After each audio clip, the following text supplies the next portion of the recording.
Hello, book lovers, and thanks for listening. I post new chapters every week. If you like my work, please remember to like and subscribe to help me build my channel. The Stillwater Girls by Minka Kent. Narrated by Jennifer Schafer. Chapter 13. Wren. Sage stirs at the sound of a stranger shuffling around our cabin just as the sun peeks through the curtains above the kitchen sink. I haven't slept. Wrapping my arm around her to keep her from startling, I watch as the man rummages through our cupboards, tossing measuring cups to the floor and shoving dishes aside. We don't have much food, I say, sitting up, if that's what you're looking for. He chuffs. You have to have something. Can't imagine you're living off of water and air. The man turns away from me and glances through the kitchen window towards our goat corral. I can't let him kill them. They're not for meat, they're for milk, which we use for cooking, baking, and making the artisanal cheeses and butters and soaps Mama would have the supply man sell at the market every few months, all of them tied with colorful twine and blessed with a prayer. The goats are our livelihood. We can't afford to lose a single one. We have some potatoes in the root cellar, I say, sliding out of bed. After I make my way across the room, I begin to step into my boots when I sense his presence over me in the form of a shadow. Wait, he says. I say nothing, averting my eyes. Looking into his beady squint makes the burning bile in my stomach rise into my throat. He offers a slight chuckle, his hands resting on his hips. You girls don't need to be so scared of me, said the wolf to the lamb. You two haven't stopped shaking since I got here. Makes me think you're gonna try something stupid if I let you go out of here, he says. I didn't come here to hurt you. Then why are you here? I force myself to look at him and my stiff muscles quake. Right now, I want some damn breakfast, he says, shuffling away. Long as you come right back, I'll let you go out to the hen house. It's then that I remember there are only 2 hens left, which means there'll only be 2 eggs for the day. I'm sure the stranger will eat them both. Go. He points at me, and I want you back in 2 minutes. He looks to my sister, then back at me. A threat, perhaps, and a second later he moves Mama's bed away from the door.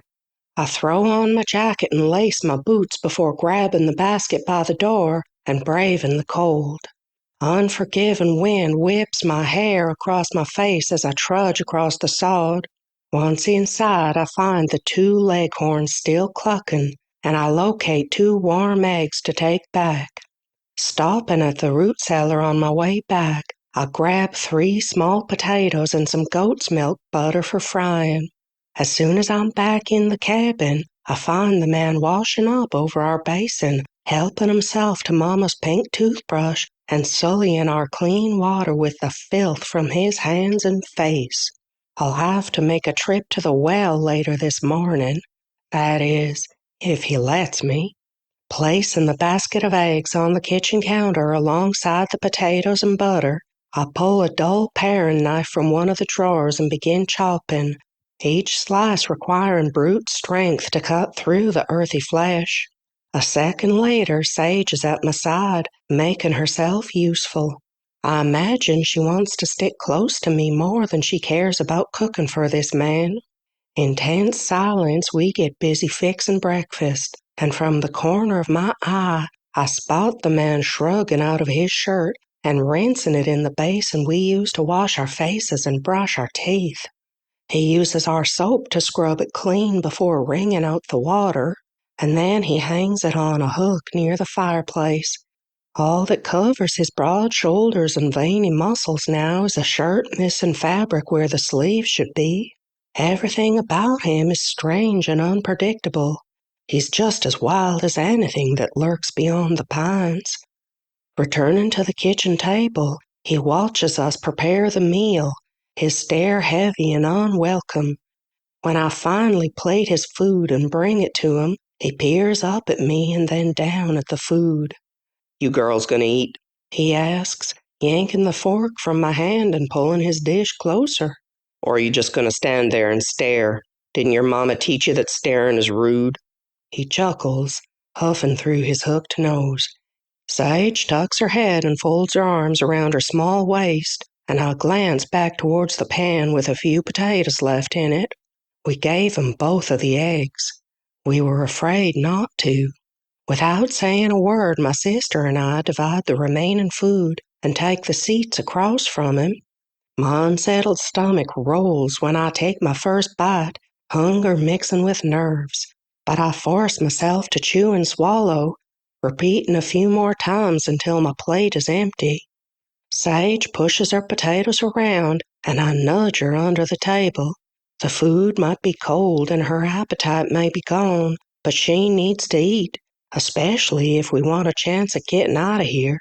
I had lain awake all night dreaming up an escape. He's going to notice if we pack bags. He's going to notice if we leave to gather eggs and don't return after a short bit. A few minutes isn't near enough of a head start anyway. Plus, I don't think he'd let us both leave the house together at the same time. Besides, once we get past the tree line, I don't have the slightest clue which direction to run, and there's a chance we could get lost in the forest, or worse, become some hungry animal's dinner. The thought of getting away from him is equally as terrifying as staying. The man finishes his breakfast, wiping his greasy mouth on the back of his hair-covered arm.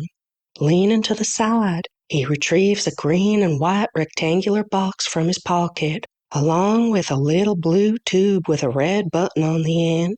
Tapping the box on the table, a long white stick pokes out, and he takes it between his lips. Next, he drags his thumb along one side of the little tube and presses the red button. In an instant, a tiny flame appears. Sage and I watch as he brings the miniature flame to the stick and sucks in, his chest rising. The tip burns, glowing red, then orange, until wisps of gray smoke rise, filling the air with a distinct ashy scent much different from the one coming from our hearth. Drawing in a long breath, he pinches the stick between his thumb and forefinger before releasing a cloud of white that obscures his face for a few seconds. My sister coughs. I hold my breath. I don't like the way it smells. Unfamiliar, aggressive, displeasing, like him. You girls know it's Christmas, right? He asks, his dark blue gaze moving between us. I nod. I hadn't planned on celebrating this year, so I didn't bring it up to Sage. Didn't seem right to exchange gifts without Mama and Evie here. And besides, it's not like we have anything here for a proper Christmas feast. Must be hard being away from your mama today. He brings the white stick to his lips again, exhaling more smoke a second later. Where do you think she is? I reach for Sage's hand under the table, giving it a squeeze and hoping she interprets it as me telling her to keep her yap shut. Awfully strange to me that a mother would abandon her daughters on Christmas, he says. Something about that just seems off to me. He studies us, sucking on the stick until the end glows cherry red and a pile of ash lands on the table, which he brushes onto the floor. She'll be back, I say. Wouldn't be surprised if she walked in that door today. The stick dangles from the corner of his mouth as if it could fall at any moment. You're a terrible liar. My eyes flick to his. Tell me, Wren, he says, taking another puff. What's your mama look like?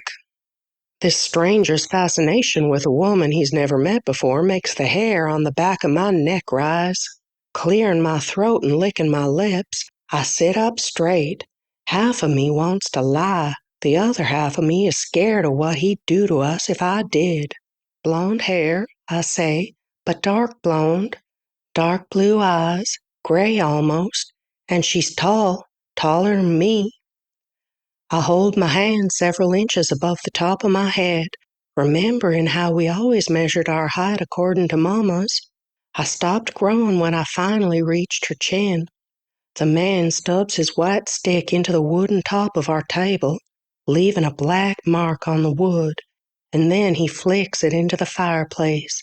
Leaning back in the chair, he folds his arms across his chest as he examines me. "That could be anyone," he says. "You got a pic?" "A what?" "A picture," he says. "A photograph." My brows furrow. "No." "You ever had your picture taken?" he asks. "With a camera?" He holds his hands up in front of his face, fingers curled, though I'm not sure what he's miming. "No," I say. "Well, shit." He drags his palm along his bristled face, and the sound it makes sends a prickled crawl up my skin. "Who does she look like more, you or your sister?" I glance towards Sage, who's never looked much like Mama to begin with. They don't share a single feature. Mama always said Sage favored Daddy with her fine features and lily-white complexion, but no one knows where the dark hair came from. "Me," I say, though Mama doesn't look much like me either. One day we stood side by side in front of the mirror, cleaning up for the night, and I compared our features.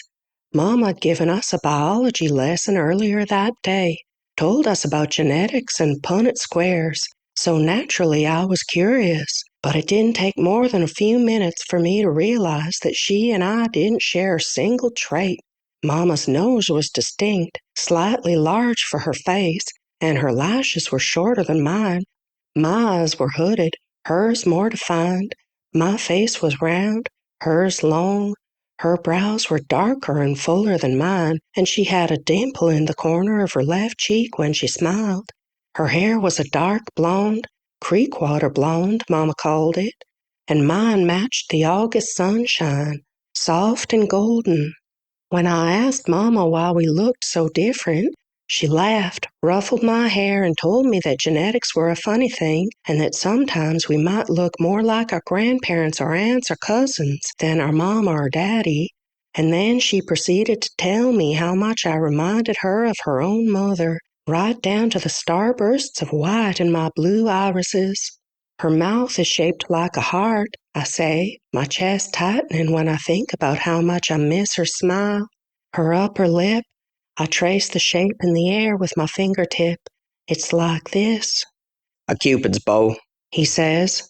I'm not sure what he means by a cupid's bow, but I don't care to tell him that. I take a moment to gather myself, pulling in a ragged breath as he waits for me to continue, but there's nothing more to say. Mama's face is burned in my memory for always, but no amount of describing her to a stranger could ever convey how beautiful she is. She always reminded me of a storybook queen, the noble kind, with love in her heart that translated through the softness in her tone when she spoke to us, and the sparkle of contentedness in her eyes when she'd wrap us in her arms and read to us before bed each night. Squeezing my eyes, I try to force away the damp burn so he doesn't see me cry. "Does she have a mark right here?" The stranger points out a spot on the right side of his nose. "A bump?" "The color of her skin? Hard to see unless you're in the right light?" My heart stops beating for a single endless second. "No," I lie. "She doesn't." End of chapter 13.